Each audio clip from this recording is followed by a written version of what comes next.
muti them will be able to catch him since some make and warranty.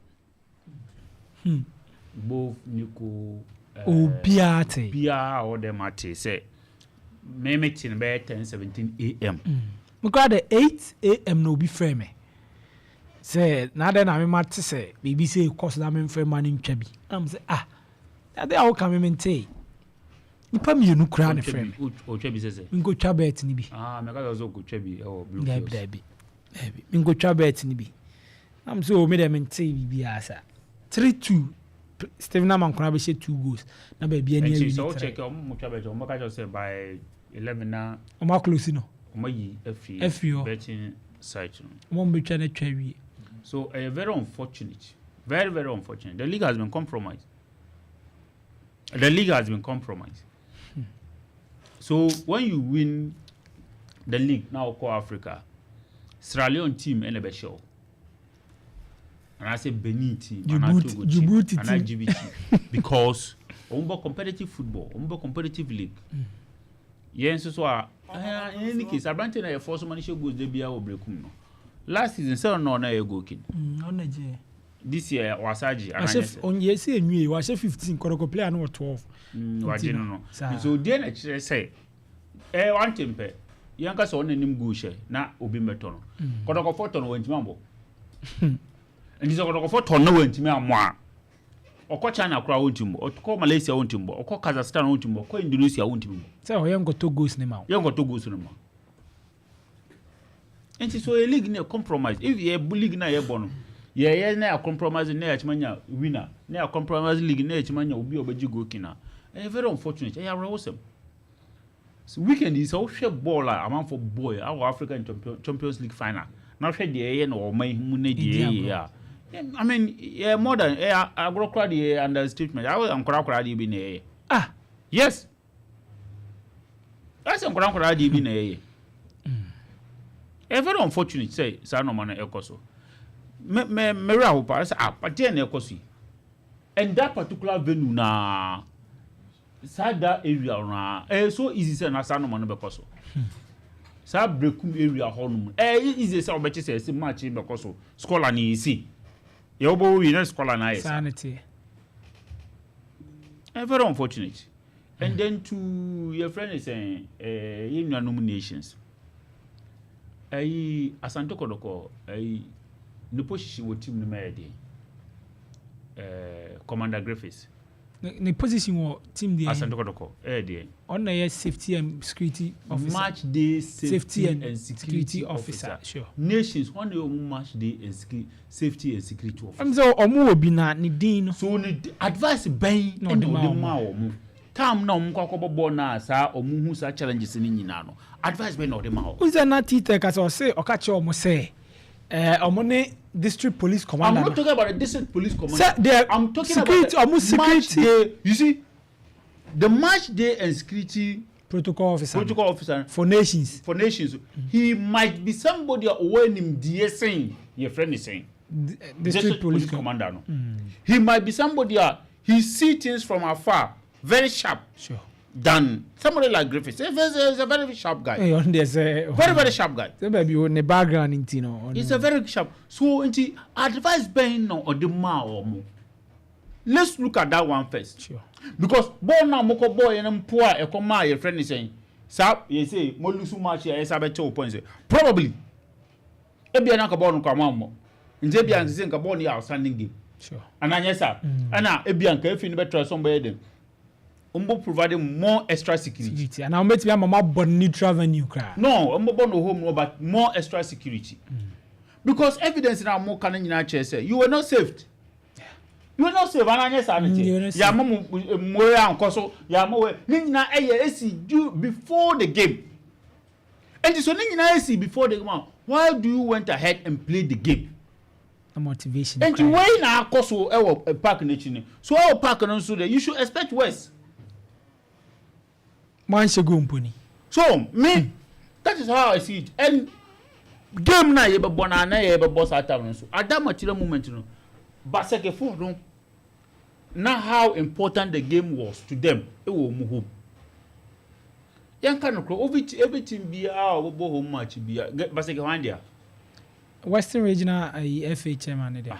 Oh, you are saying now the prayer. And you can't crunch here. Oh, you had to say. Oh, say the FA chairman, Western Region FA chairman. Need you are penning GFA chairman. GFA chairman is Western Region for the Betul Saba. And I guess that is huh? The way that it can happen is that if there is a report, I suggested that say you're more treaty your friend said. But the idea nations for we are nations for our default. Let me go that. Yeah, the idea nations see. Yeah, but we are nations for our default because game they will lose it. And I guess and they will lose extra points by boycotting the game. And I guess I have here. And I guess here. So yeah, they but Uncle Mo standing on no grounds, Tamana, or you need a coach no more withdraw from playing the game. Probably see a yeka and carry some for. And carry some for. Okay. Because Mukasa Munya, Muka 17 your friend is saying. Policemen, park. Maybe what police was saying about. Can't work, maybe police was saying about. Next time your friend say a bomb match like this. Next time 17 police. Make one name is Rob. Now go for your baby, and I'm so about. Yeah, the police go. Police go back catch. And I go back catch the go. Next time nations for claim no more claim will say. Omo county only 17 police officers or partners. Why do you went ahead and play the game? Why? And only asem no. Me asma my dwene ho amentiase. Oh, ana claims na your friend is saying omo hear about your friend say penalty penalty. Let them person make asem. Then let them person make ah there we yes answer there say wanya de. And time no ko. Time ko. Ja ma let. Time ko. Madiba akunya so. Ultimi nka jam say time. Madiba akunya. Da bi time ko. Match. Time ko. Match. Enso atrele tene ba yanka be ubeka. Kotokwa aka abeka has abeka nations di aba. Na say nations ma kan o letter o hada. Enti kan ba ku we ma me. There be member say me kan wasem. Because this is Michelle Space and it's one person. Timama Dibo share space me kan mo ana. Oh, this is Michelle Space. Ana enye de bia nso na e kabro for me tiase. Ebi aro nsem ne nam no. And na o ma me hu ye. O ma me hu ye. But the me kan say. Penalty na e ka say e man nations for a withdraw yen. Oh. Per communication officer no komo na audience so wuche ni ye pa enya penalty no kwa ntia ma wo moja abo no bo. Nye no nko enti. So wuche no komo ni ye a. Nye no nko enti. But the earlier reportage suggests that penalty nti no muja ye. No muja abo no bo. But so wuche I think the communication officer is a very smart guy. He's a very smart guy. Very smart guy and also me to chairman communication department. But later we mention so no kwa na chroe. Maybe I no be na chroe no mu the communication and can communication officer because the smartness in a chain letter way. Debut make us smartness in a chain letter. Well, you see, when you use this letter, you incriminate nations a lot. Oh yeah. Oh, my home will be secret. Our president, Mr. Divine Chebuadu, and Chairman Dr. Kwame Che were physically assaulted by home supporters. This hostile and violent conduct created an unsafe environment for our players, technical team, and officials. Okay, the next stage. Inadequate security personnel. Pre-match agreement speculated that the deployment of 70 police officers for adequate security. However, fewer than 20 officers were present on the match on the day. So pre-match agreements stipulated that deployment of 70 police officers. So why do you go ahead and play with the 17? Game? 17. So until some 20% of the supported a nearby. So as some who do you blame? Blame yourself. Who do you blame? Until a man or more would differ more. A sin or more years saying. Even to say penalty day. Penalty no more can answer. Africa had another Ghana, this abon the penalty. Another abroad the penalty. Oh, Africa ha. And I say Ghana had it. Where they say penalty where was sorrow. Mami video no. So your penalty say ejiji no we lead you wa. We dey nke da edem clear. Zeka. Nkemu da ho. Nkemu ye. We dey. Say second penalty no mu complaining. And anya say anyway. We no mu complain. Anyway. Eno. We dey born inside. Who say born inside? Now go back to 2 years ago. They say a game between Tottenham Hotspur and Manchester United. My check it, my yes video no, but and I'm say me YouTube for no to say a friend say atakrane muninti mentimi yeah. Okay, Kwame. But say me chira wade o.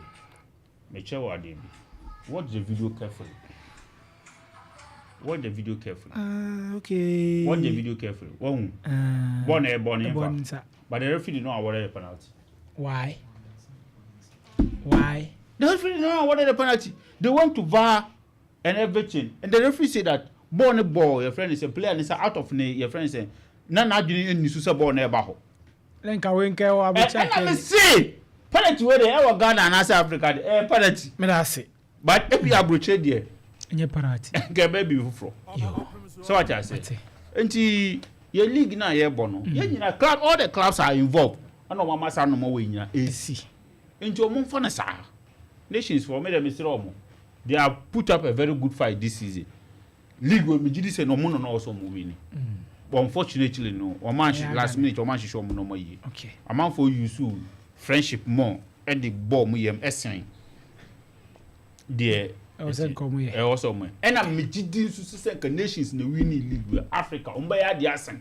Team back no person league. Baby any. Yes. Sarah Wuno. Yes. Me say. Doctor Nana Kwame Eduna, spiritual healing and